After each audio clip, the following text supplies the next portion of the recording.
Generally speaking, most of us go about our lives in a state of mental unrest. Over time, our society has become increasingly impatient, increasingly dependent on entertainment and gossip to occupy our idle time. Discipline and true religion have been de-emphasized and replaced by indulgences. As a result, we are unable to settle our thoughts and realize the inexpressible significance of life. That pursuit is the aim of Zen Buddhism, a branch of Mahayana Buddhism with an emphasis on meditation, as defined by Richard Hooker, a professor at Washington State University. My intent is to briefly familiarize you with Zen Buddhism by describing its history, the purpose and some methods of its practice, and some notable practitioners.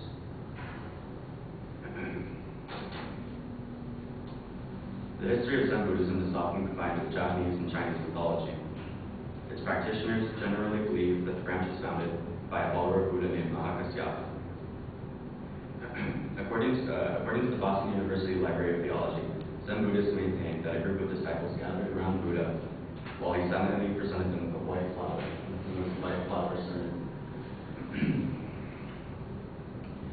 All the disciples attempted and failed to interpret the meaning of Buddha's gesture except for Mahakasyapa, who simply smiled back at the Buddha in the realization of the inexpressible meaning of the flower. Buddha acknowledged his disciples' understanding, and the school of Zen was founded with Mahakasyapa as the first teacher. With his silent expression, Mahakasyapa satisfied the purpose of Zen Buddhism, which, according to Professor Hooker, is to attain enlightenment through a more intuitive and individual approach, especially when compared with other schools of Buddhism that focus more on scripture and philosophical discussion. The enlightenment that Buddhism seeks is generally understood to be the realization of the true nature of all things, the full potential of thought. In order to attain enlightenment, practitioners of Zen Buddhism perform sitting meditation or zazen.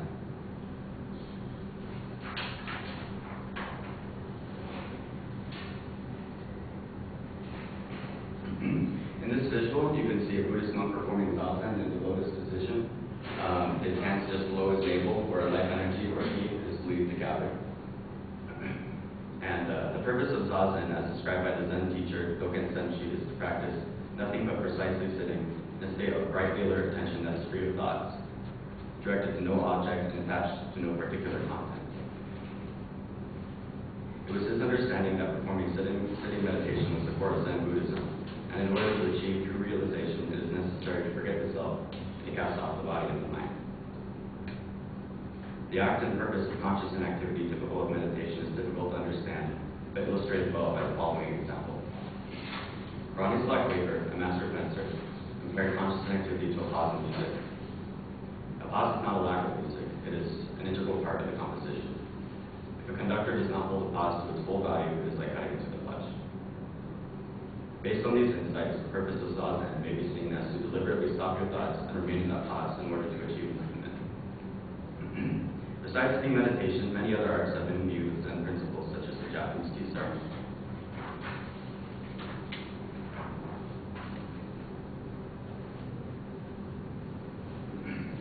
In this visual, you can see the layout of the tea ceremony. According to the Zen monk EQ, the ceremony is governed by strict rules of conduct. It is usually performed in a carefully structured tea house on tatami mats. The guests and hosts wear a kimono or conservative clothes and kneel around the earth, which is right there. This kneeling posture, along with the lotus posture, is also used while meditating. This is one of the parallels. Each person kneels in a designated area, and the guests are placed in order of status. Conversation is sparse and usually focused on a particular subject or moral lesson. And EQ believes that the ritual of the ceremony led to enlightenment, and that there are 4 characteristics necessary: harmony, respect, purity, and tranquility. These characteristics, along with the deliberate focus on tea making and nothing else, make the tea ceremony a legitimate form of meditation and a means of attaining enlightenment. Along with the Buddhist monks previously mentioned, Dogen and EQ, other figures have exemplified principles of Zen through their arts and doctrines. One such figure is Takamon So.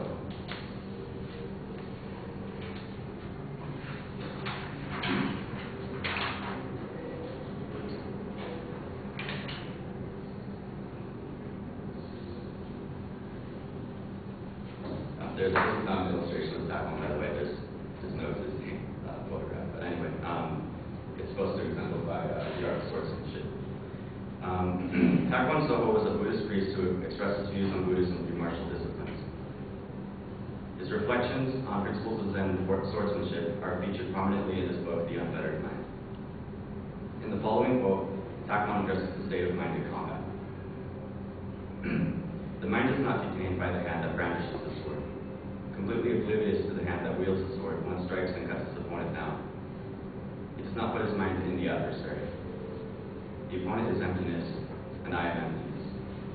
The hand that holds the sword and the sword itself are emptiness. If this is so, the man who strikes is not a man at all. The virtue Takwon held in highest regard was the ability to act without thought, naturally and gracefully. The same principle applies to Zazen. The practitioner develops this ability to the point where meditation is natural and graceful. My intent today was to briefly describe Zen Buddhism through its history, its purpose and methods, and through its practitioners. Mahakasyapa and his silent expression established the purpose of Zen Buddhism, to attain enlightenment through an intuitive and individual approach. Zazen, the principal method of realizing truth in Buddhism, was intended to facilitate enlightenment. The tea ceremony is another manifestation of the attempt at that realization. And Takwon's insights show that Zen may be applied to many disciplines. I hope that you may take something away from this brief overview.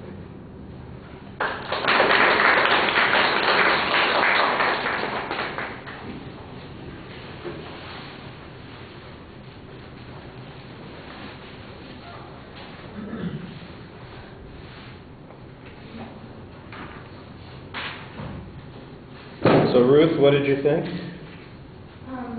well, I thought he needed to connect with his audience a little bit more, and he was a little nervous, and he was talking at times a little too fast, but I think he had very good visual, and he explained it very well, and his summary was very good. What was the last part? Summary. Oh, the summary, okay. Yeah, I like the attention device. I think the generalization in the quote's a little broad, but it's a very good, effective quote. It identifies the topic well. You've got a very clear statement of what your goal is, and there's an excellent preview of what the content's going to be. The definitions are very solid. You cite your supporting material for the most part. I liked a couple of the explanations, the analogies that you had, I thought worked pretty well. Sometimes I felt a little bit like I already needed to be immersed in this to understand a couple of points, but most of your comparisons worked well. For instance, the pause in the music, I thought that was a nice illustration of the concept. The visual materials, they kind of focus our attention. You use them as transitions. There are one or two things that are explained, for instance, the pose of the one person involved in meditation, and then the last visual in the sword play is an illustration of, the way the mind is supposed to be working or the body is supposed to be responding. I generally got those, so they were fine. They were large enough to be seen, like I said, and they were shown at appropriate times. Presentation, I do think you need, I know you're Zen-like, but you need a little bit more energy for a speech because the rest of your audience may not be in the same place that you are, and so maybe project a little bit more. And I like the summary also. Thank you.